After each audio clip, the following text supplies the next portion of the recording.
주의 약속 생각해보네. 제 맘속에 믿음 잃지 않고 말씀 속에 위로를 얻네.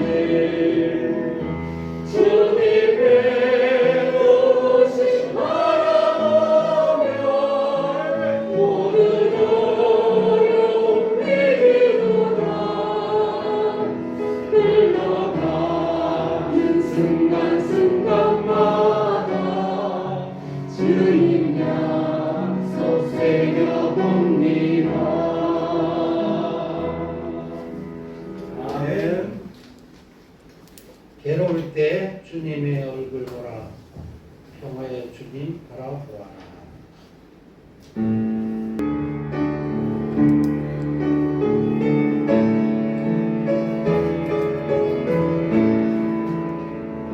괴로울 때 주님의 얼굴 보라.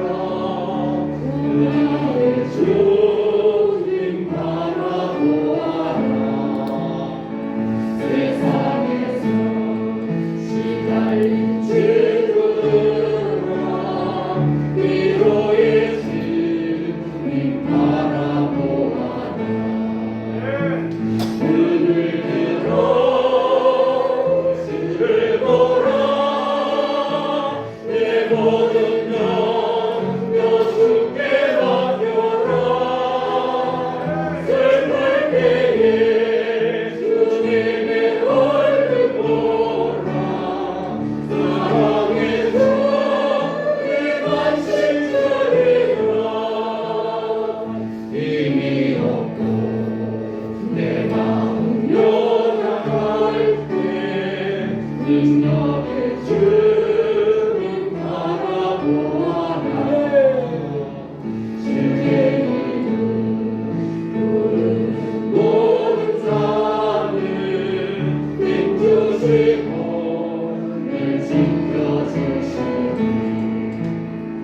눈을 들어 주를 보라.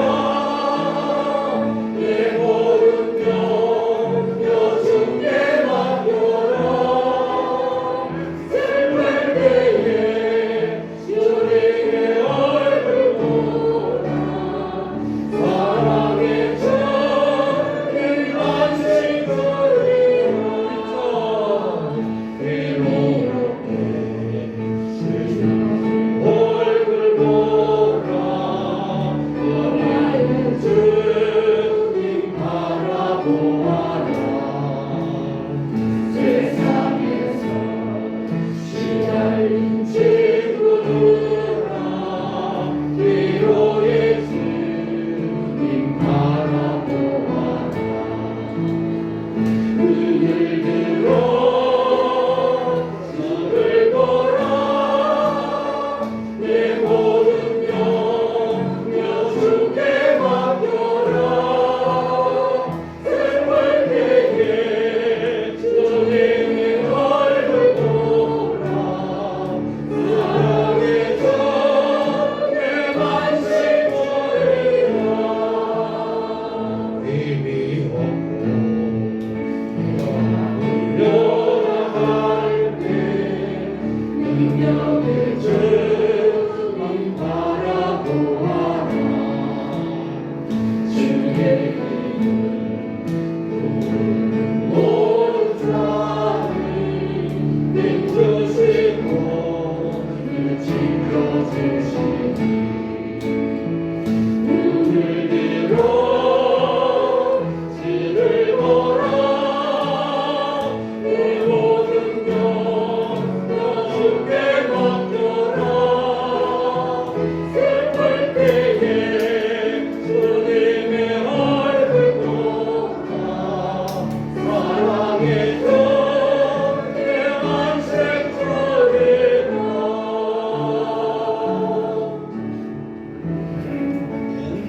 감사합니다. 이제 우리 하나님 말씀 받도록 하겠습니다. 하나님의 말씀은 이사야서 51장 1절부터 3절까지만 말씀을 받도록 하겠습니다. 1절부터 3절까지 우리 같이 한 목소리로 읽도록 하겠습니다. 같이 읽읍시다. 의를 사랑하여 여호와를 찾아 구하는 너희는 내게 부를지어다. 너희들 떠는 반석과 너희들 파는 움칸 구덩이를 생각하여 보라. 너희의 조상 아브라함과 너희를 낳은 사라를 생각하여 보라. 아브라함이 혼자 있을 때 내가 그를 부르고 그에게 복을 주어 창성하게 하였느니라. 나 여호와가 시온의 모든 황폐한 곳들을 위로하여 그 사막을 에덴 같게 그 광야를 여호와의 동산 같게 하였나니 그 가운데 기뻐함과 즐거워함과 감사함과 찬양하는 소리가 있으리라. 아멘. 아멘. 읽었던 본문 말씀을 중심으로 해서 이것을 생각하여 보라라는 제목으로 말씀을 받기 원합니다. 우리 앞뒤 좌우로 한번 인사합시다. 주님의 이름으로 축복합니다. 잘 오셨습니다. 우리는 이 땅 살아가면서 사실은 사람들은요 환경에 참 민감합니다.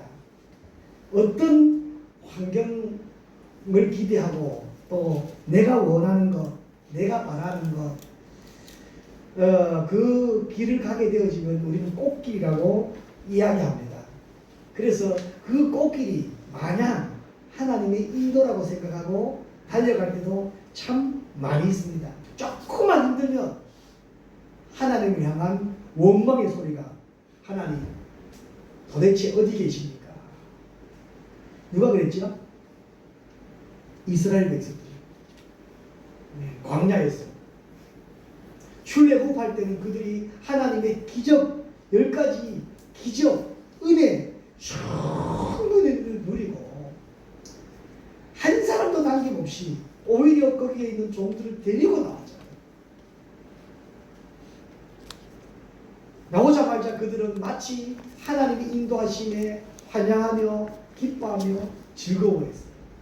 그런데 조금만 어려움 닥쳐지면 하나님 도대체 내한테 왜 이러니끼요? 왜 이러니끼요? 그것이 뭐예요? 원망이었습니다. 어둡고 험한 길일 것 같으면 자기한테도 참 많이 있었습니다. 진짜로요. 거기서 나타납니다. 진짜로. 모세가 왜 모세고 모세가 왜 위대한 지도자가 되었냐. 똑같은 환경인데 그것을 바라보는 관점이 달랐습니다. 모세는 힘들고 어려울 때마다 주님을 바라보았습니다. 다른 백성들은 어려우면 어려울 때마다 그 환경을 바라보았습니다. 자기 형편처지만 바라보았습니다. 성경에도 또 소개하는 성경이 있죠. 다니엘서에 보면 다니엘 세 친구가 있습니다. 느부갓네살 왕이 포로가 이스라엘 백성들이 포로가 되었어요. 나라가 있고 이제 남의 땅에서 살면서 거기서 신앙시킨다는 게 얼마나 어려웠겠어요. 그런데 그들은 진실되고 참되고 아름답게 신앙생활을 하거든요. 어떤 환경 속에서든지 하나님만 바라보았거든요. 그것을 질투하는 시기하는 무리들이 있었어요. 그래서 전략적으로 저 사람들을 없애기 위해서 금신상을 만들어 놓고 거기에 절하도록 했습니다.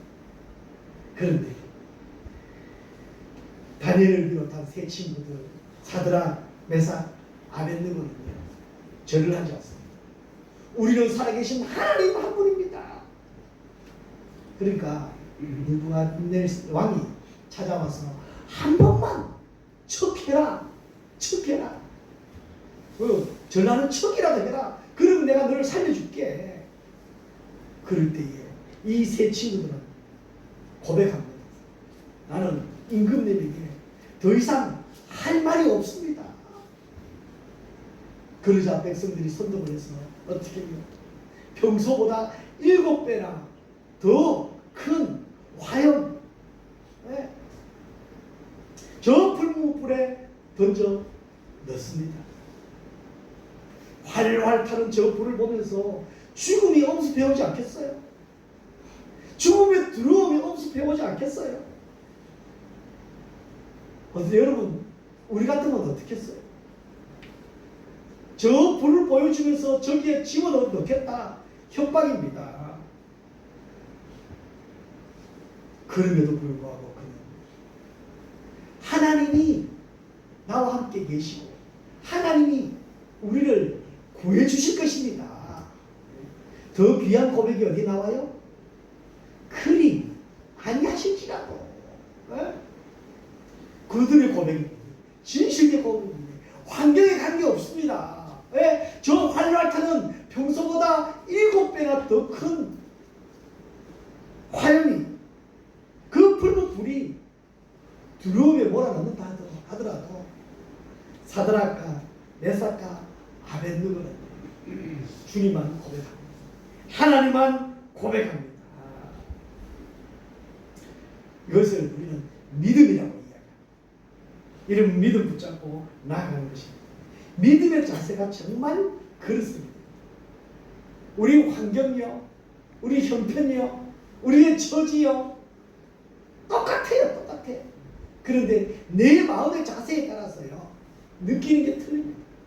남들이 다 안 된다고 할 그때도 우리는 그 환경이지만 믿음 가지고 주님 의지하고 나아가는 것, 주님밖에 맡기고 나아갈 때에 하나님은요 그 믿음 보시고 회복시켜 주십니다. 할렐루야.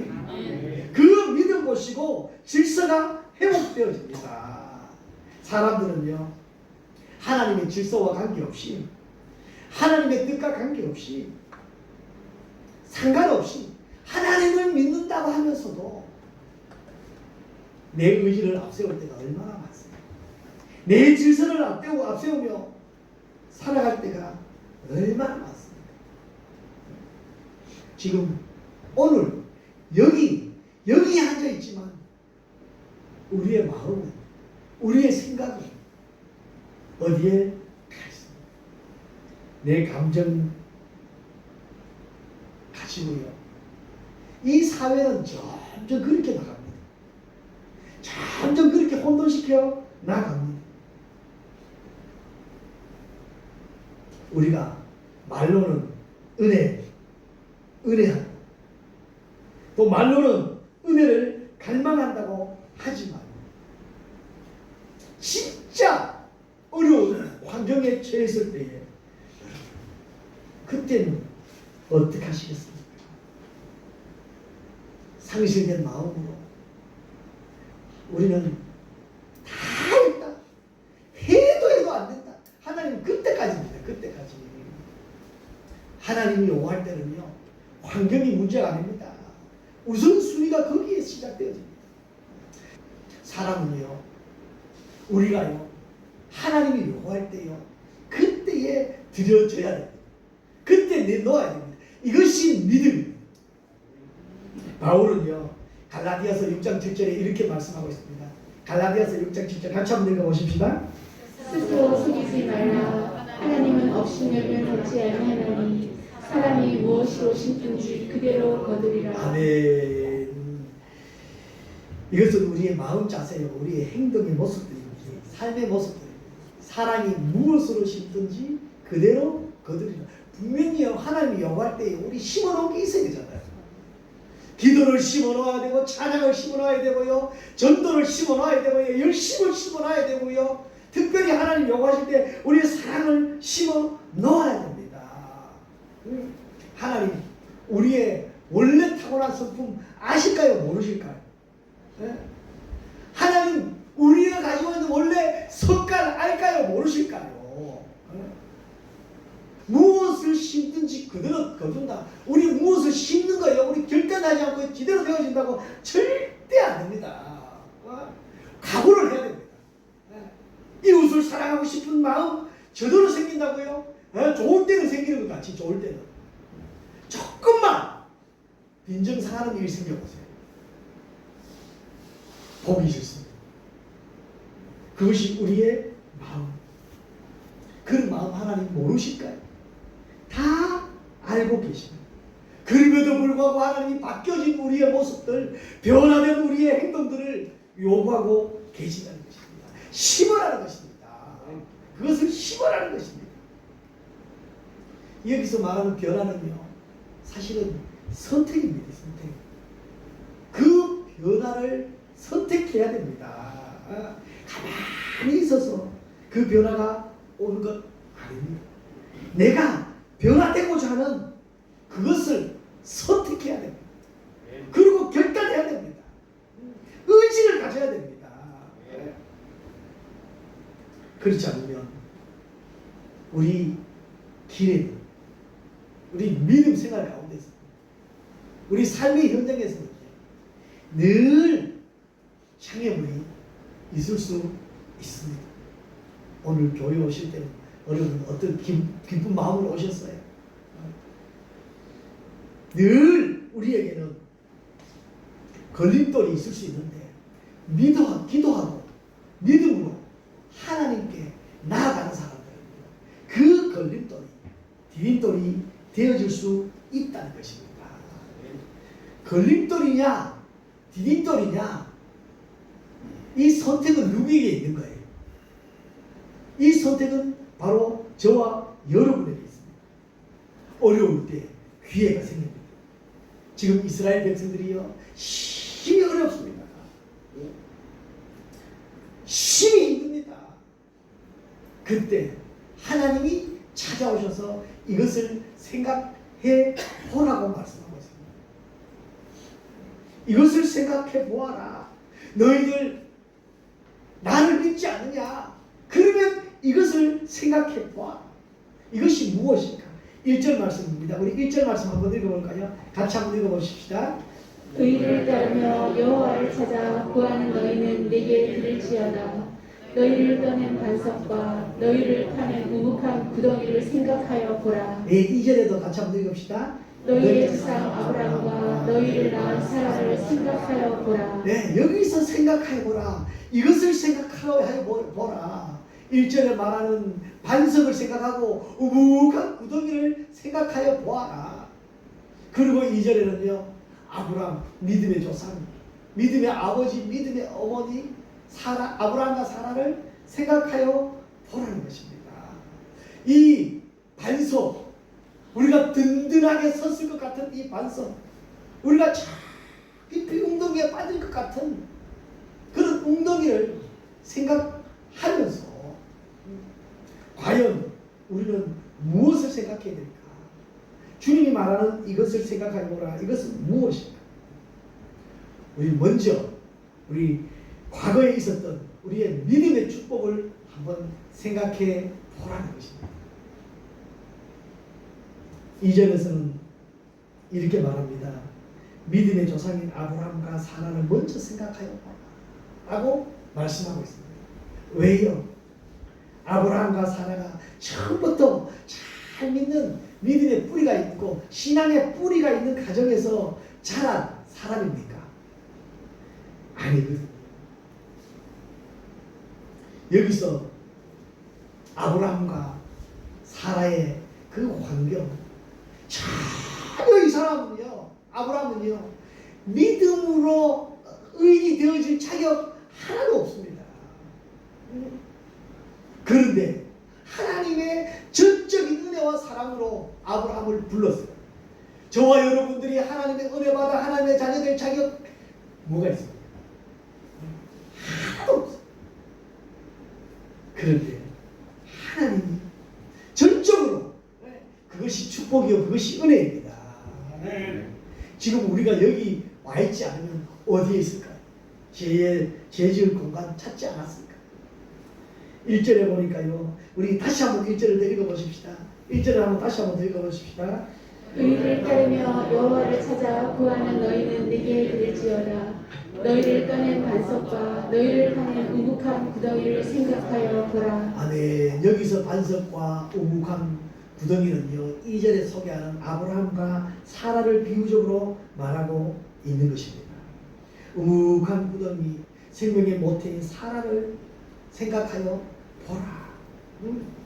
반석은 아브라함을 가리켜 믿음의 기초가 되었던 반석입니다.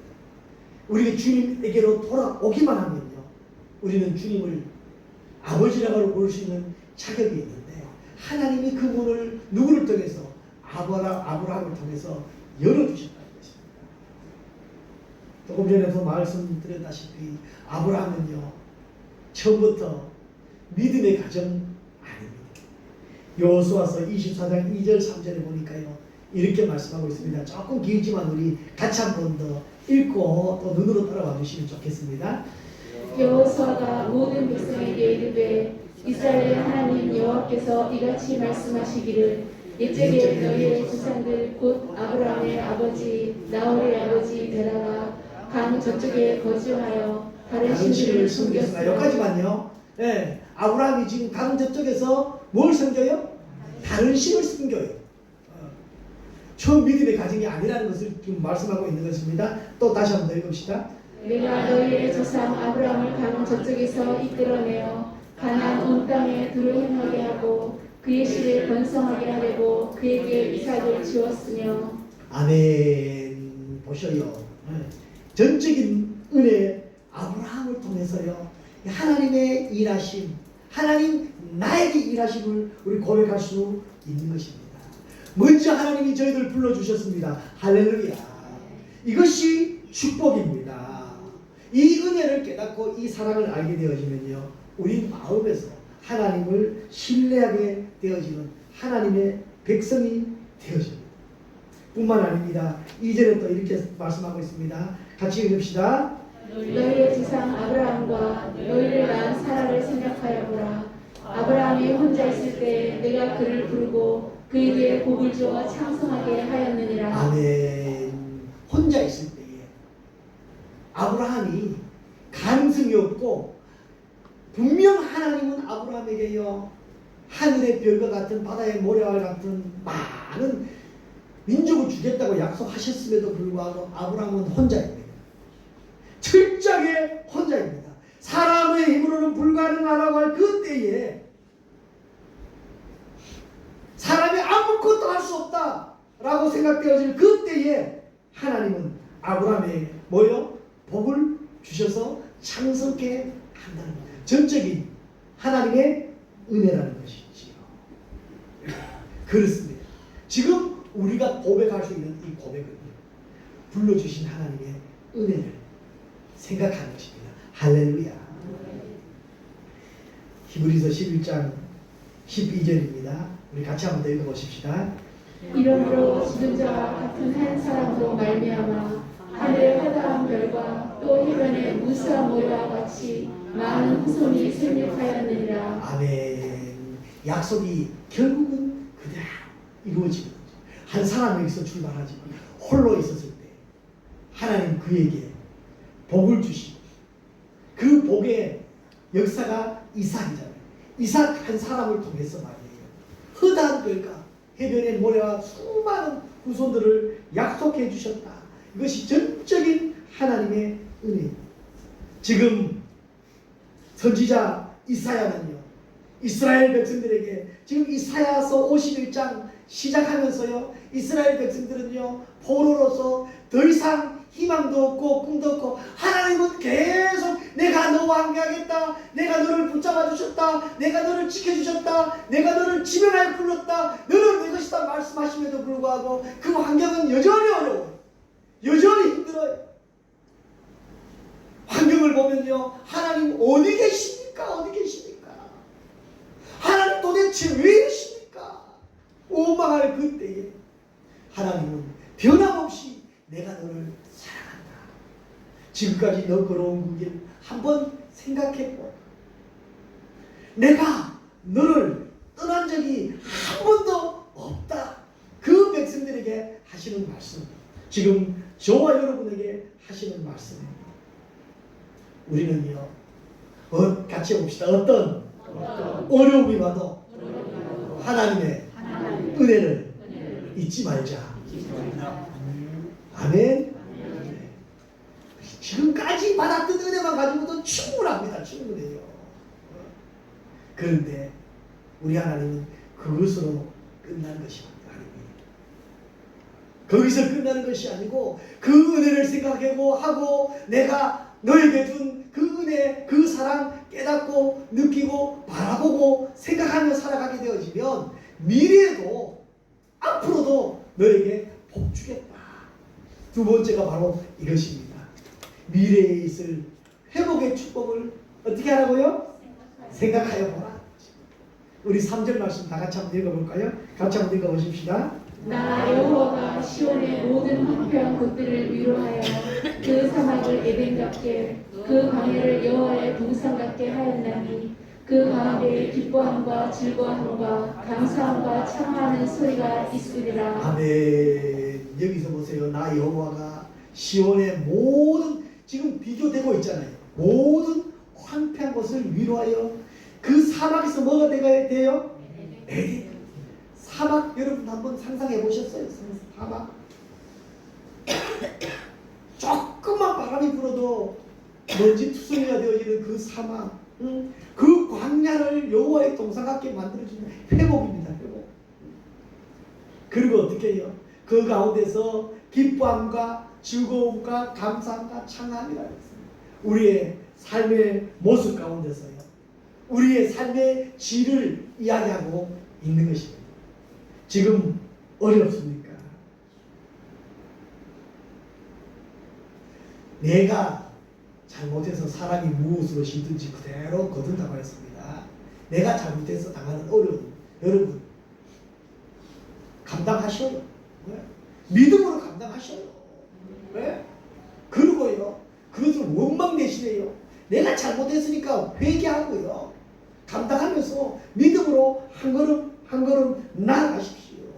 지금 사막 같은 곳, 지금 황폐한 곳, 지금 풀도 나지 않을 것 같고 꽃도 피지 않을 것 같은 그런 곳이지만요, 하나님 은총 내려주시면 그것이 마치 에덴 동산 같고 광야 같게 만들고 여호와의 동산 같게 만들어 주시겠다고 하나님 말씀하셨습니다. 네. 그러면 에덴 동산 같고 하나님의 동산 같은 그 동산 가운데서 우리 성도들의 삶의 질은요, 기뻐함입니다. 같이 봅시다. 기뻐함입니다. 즐거움입니다. 감사함입니다. 창화함입니다. 네. 만나면 감사해요. 얼굴만 봐도 기뻐서 즐거워하는 거예요. 네. 그 무엇으로 더 표현하겠어요? 네. 우리 마음속에 환경은 여전히 어려움에도 불구하고 내 마음속에 우러나는 감사가 왜? 내가 짊어져야 될 그 무거운 짐 우리 주님이 다 져주시고, 내가 죽어야 될 그 자리에 우리 주님이 대신 죽어주셨고, 오늘 새벽에도 잠시 말씀드렸지만 우리 주님이 뭐라고 말씀하셨어요? 너희 수고하고 무거운 짐진 자들아 다 내게로 오라. 내가 너희를 쉬게 하리라. 할렐루야. 주님의 그늘에, 주님의 팔에, 주님의 품에 죄인 중에서도 개수와 같은 우리 하나님이 우리를 불러주시고 선택해서 불러주시고, 하나님이 얼마나 바쁘셨을까요? 그 인간 새로 고쳐서 변화시키려고 하나님 얼마나 바쁘셨을까요? 여러분 한번 생각해 보셨어요? 내가 원래 이래? 맞습니다. 원래 그런 사람이었습니다. 그러나 은혜 받으면 반드시 뭐 해야 돼? 은혜 받으면 반드시 변해야 돼. 그거 어렵습니까? 같이 해봅시다. 다시 한번 묻겠습니다. 은혜 받으면 반드시 변화돼야 됩니다. 이번 한 주간 더 한번 또 보십시다. 여러분 작정하고 변하십시오. 작정하고 기뻐하십시오. 작정하고 즐거워하십시오. 작정하고 감사하십시오. 작정하고 찬양하십시오. 그 소리가요 들리면 거기에 꽃이 핍니다. 거기에 열매가 맺어집니다. 여러분 잊지 마십시오. 우리에게 일어날 수 있는 여러 환경이 있지만 하나님은 영원히 저와 여러분들의 팬입니다. 할렐루야. 하나님 그 사람 과거에 받았던 은혜도 생각해야 되지만요, 그 은혜를 기준으로 해서 변화되었어요. 내일 받을 하나님의 은혜를 기대하며 승리하며 살아가는 저와 여러분 되시기를 주님의 이름으로 축복합니다. 기도하겠습니다.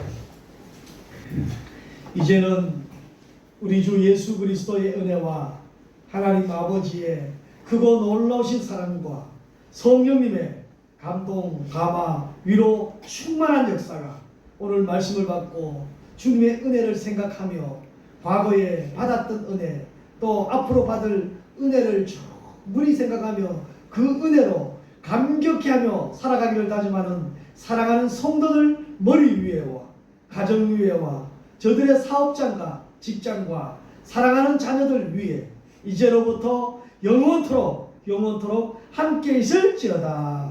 아멘.